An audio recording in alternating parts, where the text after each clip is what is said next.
और ये समझने की जरूरत है, हिंदुस्तान के युवाओं को ये बात समझनी होगी। कोई और कहता है ये सब लोग एक व्यक्ति के खिलाफ लड़ रहे हैं, नरेंद्र मोदी के खिलाफ लड़ रहे हैं। नहीं, हम एक व्यक्ति के खिलाफ भी नहीं लड़ रहे हैं, ना हम बीजेपी के खिलाफ लड़ रहे हैं, ना हम एक व्यक्ति के खिलाफ लड़ रहे हैं। एक व्यक्ति को चेहरा बनाकर ऊपर डाल रखा है।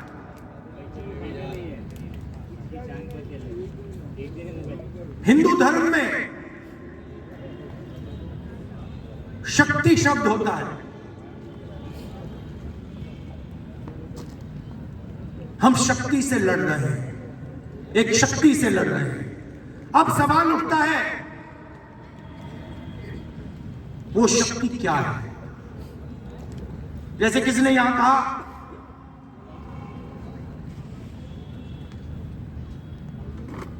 राजा की आत्मा ईवीएम में है। सही है, सही है, राजा की आत्मा ईवीएम में है।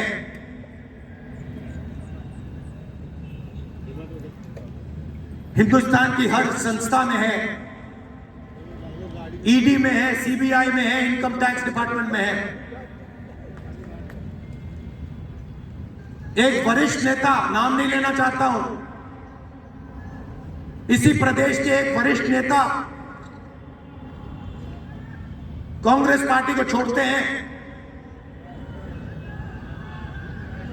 और रो के कहते हैं, मेरी मां से रो के कहते हैं कि सोनिया जी मुझे शर्म आ रही है, मेरे में इन लोगों से, इस शक्ति से लड़ने की हिम्मत नहीं है, मैं जेल नहीं जाना चाहता हूं। और ये एक नहीं है, ऐसे हजारों लोग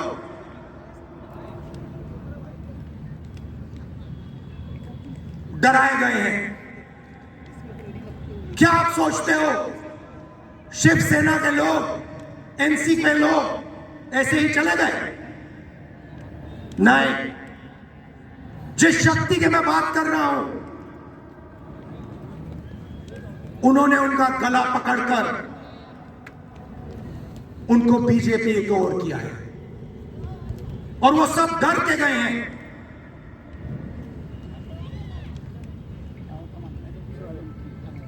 चार 4,000 किलोमीटर चला, उसके बाद 6,000 किलोमीटर मणिपुर से महाराष्ट्र, मुंबई, धारावी।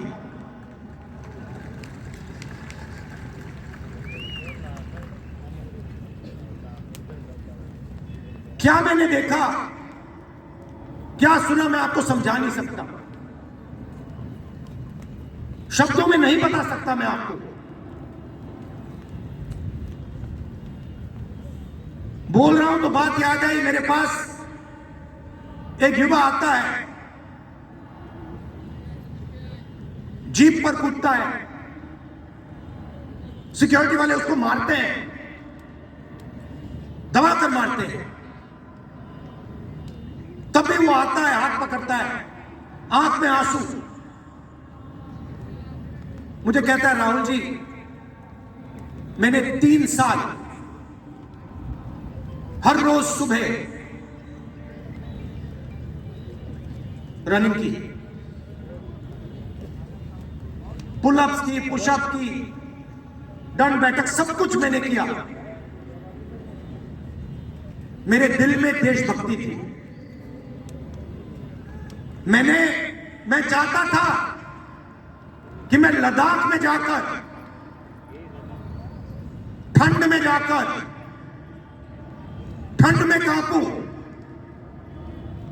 देश के दुश्मनों के सामने कांपूं और एक दिन अगर मौका बने तो उनकी गोली भी खाऊं, यह मैंने सोचा था। राहुल जी, अग्निवीर लागू कर दिया। मेरे देश ने मुझे धोखा दिया है। नहीं, तुम्हारे देश ने तुम्हें धोखा नहीं दिया, तुम्हारी सेना ने तुम्हें धोखा नहीं दिया, उसी शक्ति ने तुम्हें धोखा दिया है। नरेंद्र मोदी भाइयों और बहनों सिर्फ मास्क है, मुखौटा है। जैसे ये बॉलीवुड के एक्टर हैं, उनको रोल दिया गया है कि भैया आज सुबह आपको ये करना है, कल आपको ये बोलना है, परसों आप ये करोगे, सुबह उठ के समुद्र के नीचे जाओ, चलो सी प्लेन में उड़ो। 56 इंच की छाती नहीं है, खोखला व्यक्ति है।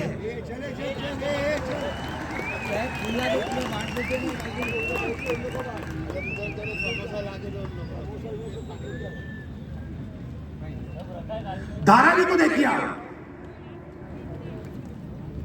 मुझसे पूछा गया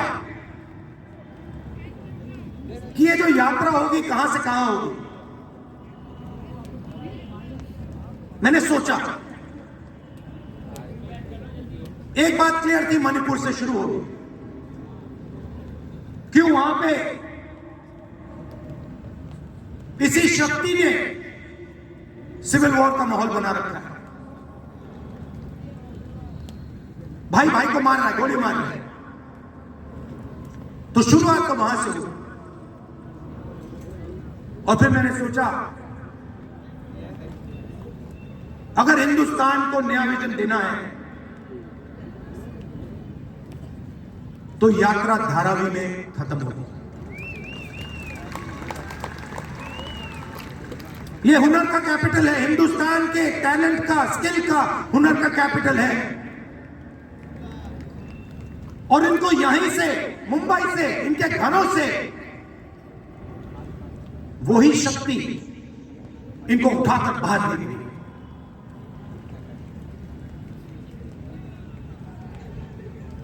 एक साथ मिलकर वही शक्ति इन लोगों की जिंदगी बर्बाद करने में लगी हुई है। मैं आपको इस स्टेज से बता रहा हूं, चाइना में एक शहर है, उसका नाम शेंजन है। सच्चा मुकाबला उस शहर से है जो आपको मीडिया में कभी कोई नहीं बताएगा। धारावी शेंजन का मुकाबला कर सकता है। बैंक के दरवाजे इन बच्चों के लिए खोलो, इन बच्चों को सरकार की मदद करो, और फिर देखो ये शेंजन का क्या करते हैं। उठा के परे कर देंगे शेंजन को ये लोग। Made in Mumbai, made in Dharavi, made in China को उड़ा के हटा देंगे, परे कर देंगे। मगर नहीं, 22 लोग हैं यहां पे, 22 लोगों के पास उतना ही धन है जितना हिंदुस्तान के 70 करोड़ लोगों के पास है।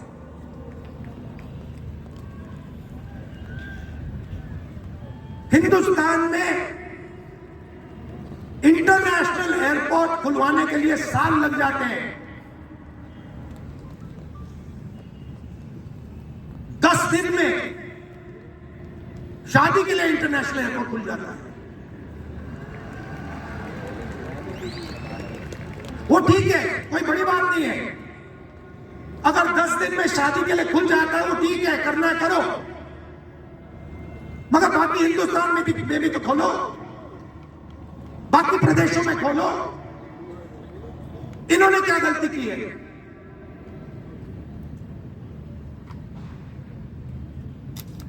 %50 हिंदुस्तान की आबादी पिछड़े वर्ग की है, 15% दलित, 8% आदिवासी, 15% माइनॉरिटी, 5%, 7% गरीब जनरल कास्ट के लोग। मीडिया के मालिकों की लिस्ट निकालिए,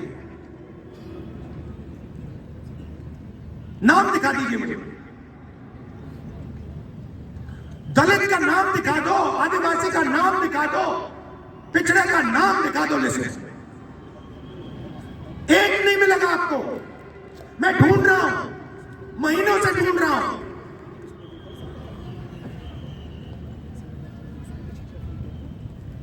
इनकी गलती नहीं है बेचारों की। जैसे मोदी जी मुखौटे हैं, जैसे उनका रिमोट कंट्रोल इनका भी है।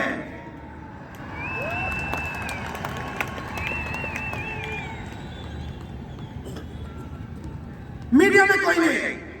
हिंदुस्तान की सबसे 200 बड़ी कंपनियों की लिस्ट निकालिए, मालिकों की लिस्ट निकालिए। गरीब जनरल कास्ट का व्यक्ति का नाम बता दो मुझे, दलित का, पिछड़े का, किसी भी गरीब व्यक्ति का नाम बता दो, किसी भी पिछड़े का नाम बता दो 200 कंपनियों के मालिक की लिस्ट नहीं मिलेगा। 90 अफसर इस देश को चलाते हैं। मैंने सिस्टम अंदर से देखा है, मैं समझता हूं सिस्टम को, इसलिए मोदी जी मुझसे डरते हैं। सब कुछ देखा है मैंने, सब समझता हूं। मैं अंदर बैठता था उसमें, सालों में अंदर बैठा हूं। कोई नहीं छुप सकता मुझसे, और मुझे दबा भी नहीं सकते हैं। मोदी जी को दबा सकते हैं तो 90 लोग हैं, उसमें 3 पिछड़े हैं, 3 दलित, 1 आदिवासी। फर्स्ट जनरेशन गरीब जनरल कास्ट मुझे दिखा दो, उसमें 1 नहीं मिलेगा। बजट में 100 रुपए खर्च होते हैं,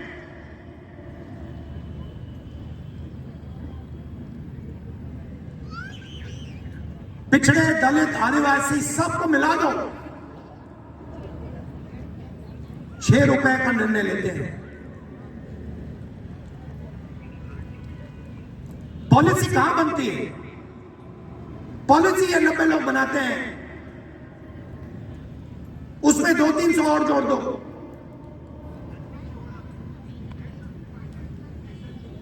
उसमें 50-60 अरबपति जोड़ दो।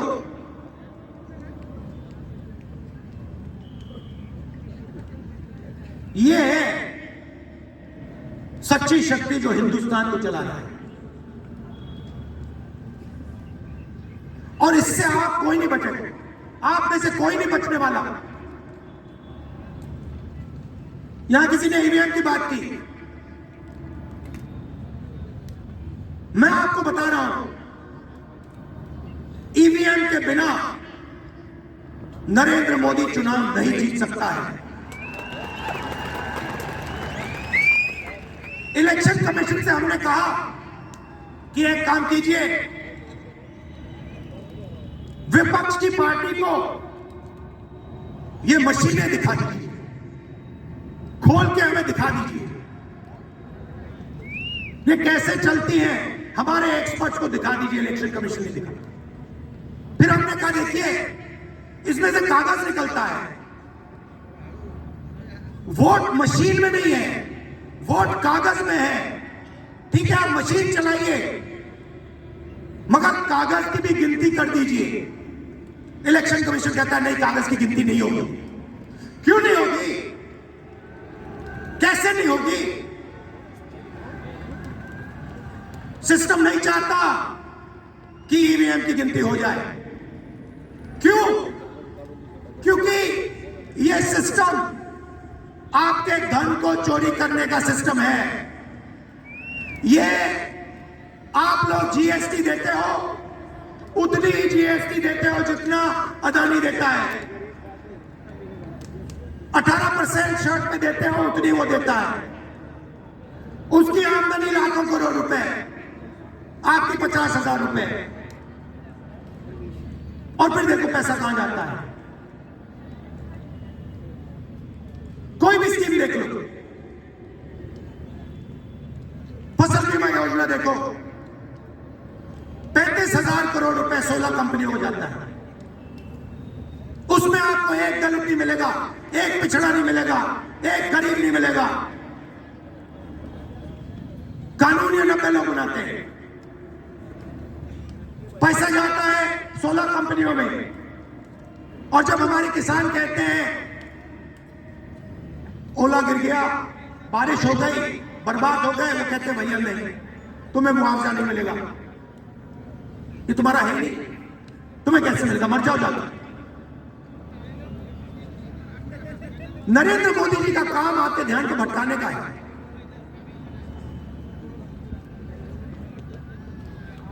कभी आपसे कहेंगे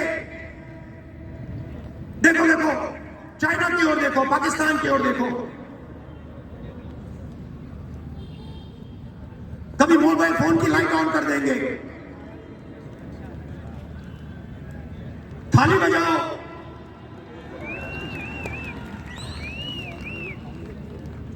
कभी कहेंगे देखो मेरा अपमान कर दिया, जैसे अभी किसी ने उनकी पत्नी के बारे में बोला, अब कहेंगे देखो मेरा अपमान कर दिया। ध्यान भटकाने के लिए अब देखना होगा।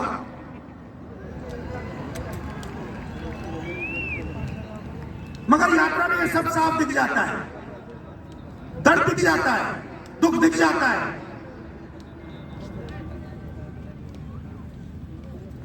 चालीस साल से सबसे ज्यादा बेरोजगारी हिंदुस्तान में आज है। मीडिया में आपको एक मिनट के लिए नहीं दिखता।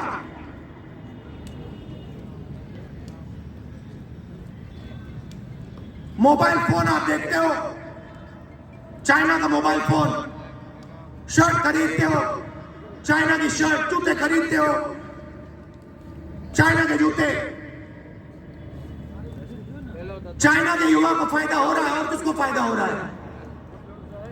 और किसको फायदा हो रहा है? यह आपने कभी पूछा अपने आप से?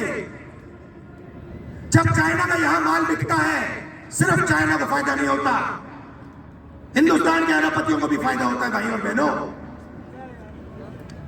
इसलिए धारावी को कभी उठने नहीं देंगे।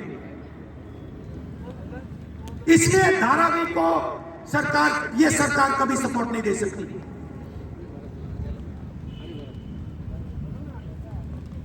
पूरा सिस्टम कंट्रोल में है।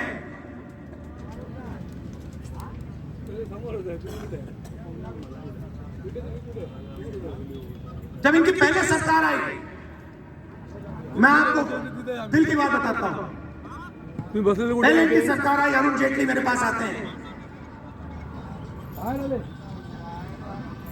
कमरे में बैठते हैं और मुझे कहते हैं राहुल, ये जो लैंड एक्विजिशन का मामला है, तुम इस पर मत बोलो। क्यों नहीं बोलो? जनता का मामला है। अगर बोलोगे तो तुम्हारे ऊपर हम केस लगाएंगे। लगाओ केस, मुझे कोई फर्क नहीं पड़ता। क्या कर लोगे मेरा? ईडी वाले आए, 50 घंटे बैठा दिया।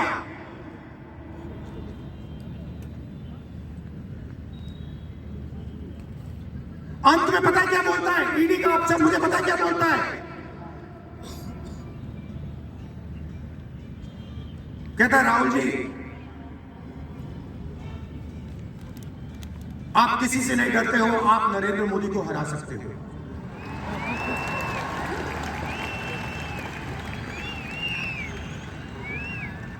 ईडी का अफसर बोलता है मुझे।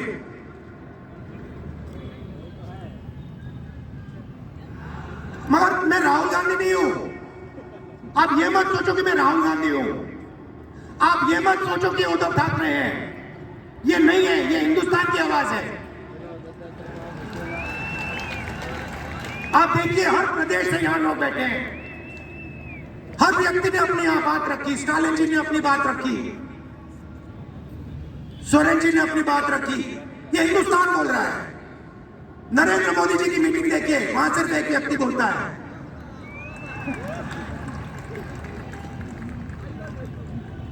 गडकरी जी परे हो जाते हैं, माला के बाहर निकाल देते हैं उनको।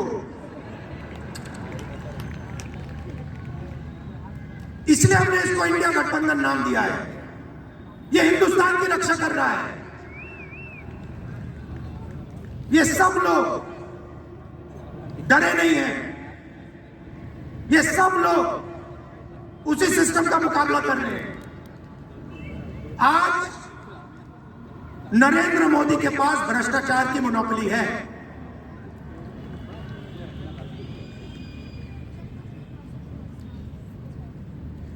इलेक्टोरल बॉन्ड्स का सिस्टम निकाला। मैं आपको समझाता हूं। यहां पे जो छोटे छोटे सड़कों पे ना एक्सटॉर्शन चलता है, हफ्तेबाजी चलती है ना, वो नेशनल लेवल पे कर रही है लोग। मैं बता देता हूं 4 तरीके की हो रही है। एक, पहले ये कॉन्ट्रैक्ट देते हैं, सरकार कॉन्ट्रैक्ट देगी और सीधा परसेंटेज लेगी। इलेक्टोरल बॉन्ड देख लीजिए, उस पर साफ है। कंपनी को कॉन्ट्रैक्ट मिलता है, उसके एकदम बाद वो बीजेपी को हफ्ता देना शुरू कर देती है। दूसरा, सीधा एक्सटॉर्शन। ईडी सीबीआई भेज देंगे। जैसे यहां पे मुंबई का एयरपोर्ट इनको चाहिए था, ईडी सीबीआई भेजी, एयरपोर्ट किसी और को पकड़ा दिया, सीधा एक्सटॉर्शन। तीसरा, शेल कंपनी। जैसे यहां भी किसी ने कहा, अंबेडकर जी ने कहा, कंपनी की प्रॉफिट ही नहीं है और उससे ज्यादा पैसा वो बीजेपी को दे रही है। और चौथा, कॉन्ट्रैक्ट देने के पहले पैसा दो, कॉन्ट्रैक्ट लो। देखिए, मैं आपको एक बात कहता हूं, यहां मुंबई में किसी भी गुंडे को आप सीबीआई, ईडी और इनकम टैक्स पकड़ा दो, ठीक है,